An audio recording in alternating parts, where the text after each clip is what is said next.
અમદાવાદમાં વસ્ત્રાપુર અમદાવાદ મેડિકલ એસોસિએશનમાં Ahmedabad cancer foundation દ્વારા સાયલેન્ટ વોરિયર્સના સન્માનનો કાર્યક્રમ યોજાયો, જેમાં ગૃહ રાજ્યમંત્રી હર્ષ સંઘવી તેમજ પૂર્વ ગૃહમંત્રી પ્રદીપસિંહ જાડેજા ઉપસ્થિત રહ્યા હતા। પ્રદીપસિંહ જાડેજાનું સન્માન કરી તેઓને સારથી એવોર્ડ પણ આપવામાં આવ્યો। તો આ કાર્યક્રમમાં કેન્સર પીડિતોની સાથે રહેતા તેમના પરિવારોના સભ્યોનું પણ સન્માન કરવામાં આવ્યું। 10 જેટલા પરિવારોનું સન્માન કરાયું છે। ખાસ કરીને કેન્સર જેવી ગંભીર બીમારીના સમયે દર્દીની તો તમામ લોકો તકેદારી રાખે છે, પરંતુ તેઓની તકેદારી રાખીને કેન્સર જેવી ગંભીર પીડામાંથી મુક્ત કરાવવામાં મદદ કરનાર પરિવારોના સભ્યો પ્રત્યે કોઈ ધ્યાન નથી આપતું। તેવામાં કેન્સર ફાઉન્ડેશન દ્વારા આવા 10 જેટલા પરિવારોના સભ્યોને શોધી અને તેઓનું સન્માન કરવામાં આવ્યું હતું। આ એવોર્ડ માટે જ્યારે પસંદગી કરવામાં આવી ત્યારે તેઓ પરિવારની શોધ કરવામાં આવી કે જેમાં માતાએ પુત્રી અથવા તો પુત્રની સેવા કરી હોય, તો પતિએ પત્નીની સેવા કરી હોય, સંબંધો લોહીના હોય કે ના હોય, પરંતુ સેવા પરમો ધર્મ માની અને પરિવારના સભ્યોએ કેન્સરમાંથી બહાર આવવા માટે રાત દિવસ ખડે પગે રહ્યા છે।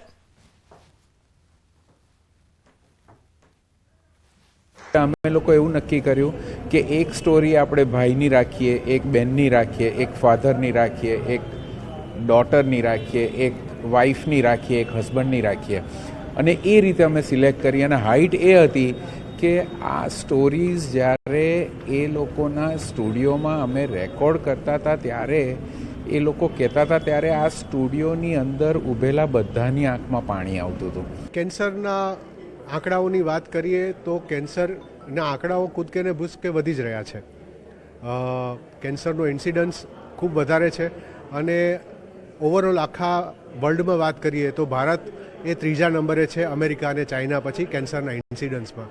પણ સાથે રાહતની એ વાત પણ છે કે કેન્સરને આપણે આજે વહેલું પકડી શકીએ છીએ।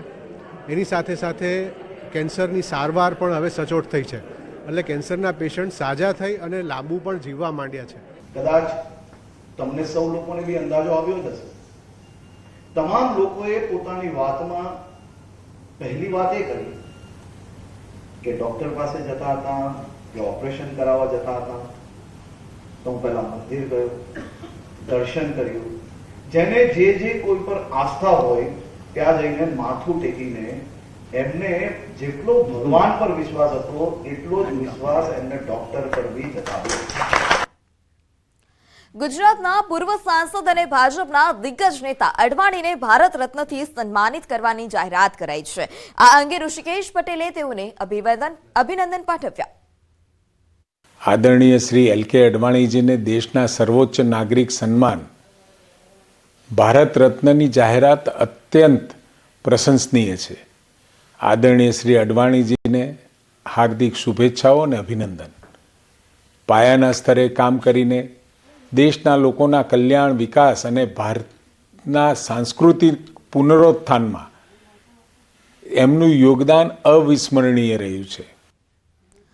રાજ્યમાં ફરી વધશે ઠંડીનું જોર, 3 દિવસ બાદ ઠંડી વધવાની હવામાન વિભાગની આગાહી। રાજ્યમાં ફરી પડશે કાતિલ ઠંડી, 3 દિવસ બાદ ઠંડી ધ્રુજાવશે। ઠંડી અંગે હવામાન વિભાગે મહત્વની આગાહી કરી। 3 દિવસ બાદ ફરીથી ઠંડીનો ચમકારો અનુભવાશે। રાજ્યમાં હાલ તાપમાનમાં વધારો થઈ રહ્યો છે। ઠંડી જાણે ગાયબ થઈ ગઈ હોય તે રીતે પરિસ્થિતિનું નિર્માણ થયું છે। ઠંડી અંગેની આગાહી કરતા હવામાન વિભાગે જણાવ્યું કે આવનારા 3 દિવસ તાપમાન આવું જ રહેશે, તે પછી તાપમાન થોડું નીચું રહેશે, ત્યારબાદ ફરીથી તાપમાનમાં વધારો થશે, એટલે 3 દિવસ બાદ ઠંડીનો ચમકારો વધી શકે છે।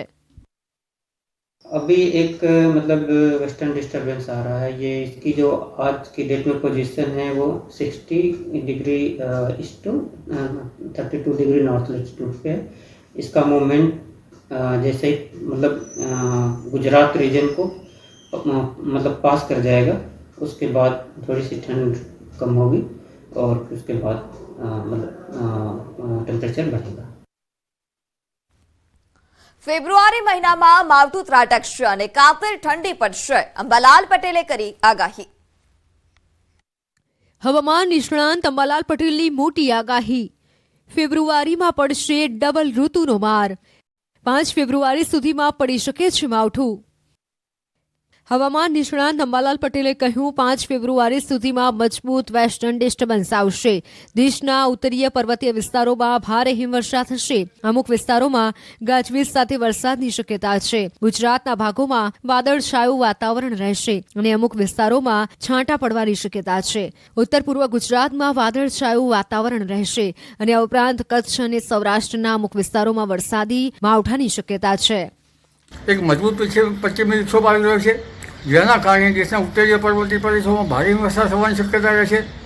રાજસ્થાનના સરળ ભાગોમાં પણ કમોસમી વરસાદ થવાની શક્યતા છે. ઘણા ક્ષેત્રે ગાજવીજના કરા સાથે વરસાદ થવાની શક્યતા રહેશે.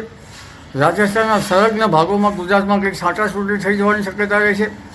માવઠા ઉપરાંત ઠંડી અંગે આગાહી કરતા અંબાલાલે કહ્યું કે આગામી 7 ફેબ્રુઆરીથી રાજ્યમાં ફરી ઠંડીનું જોર વધશે. 7 તારીખથી લગભગ ઠંડીની શરૂઆત થશે અને જેમાં ઉત્તર ગુજરાતના ભાગમાં ન્યૂનતમ તાપમાન 12 ડિગ્રી સેલ્સિયસથી ઓછું થવાની શક્યતા રહેશે. તો સમાચારમાં હાલ સમય થયો છે વિરામનો. આપ જોડાયેલા રહો ન્યૂઝ 18 ગુજરાતી સાથે.